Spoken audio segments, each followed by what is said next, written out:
Bông ôn nhằm chỉ một nhom ôi lại này thịt nộn à, thịt nộn nè, thịt nộn nè, ô mười nè,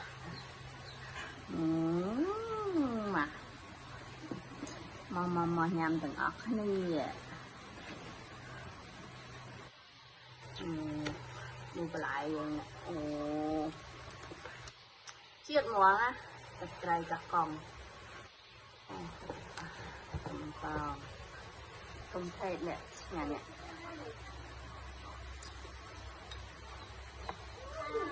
và sự được nó trong cái tay các con có bán trong tất sự yêu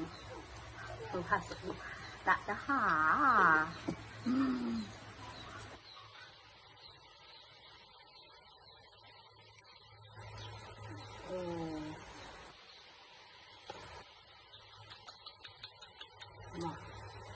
nhằm từ ốc này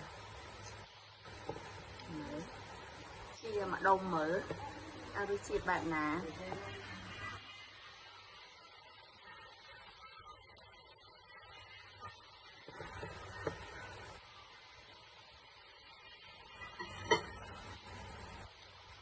đặt mặt đông mở xong từ cây cho con mở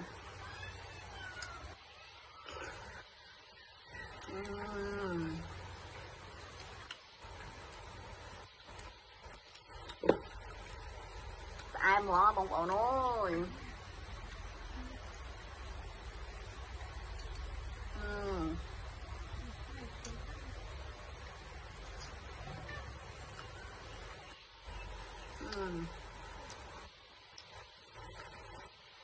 còn một phần nữa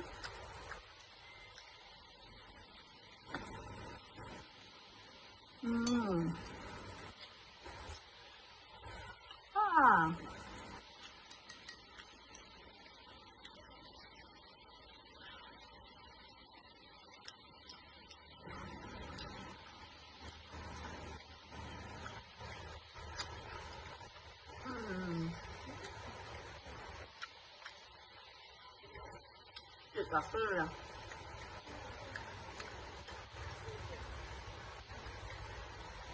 được cà phê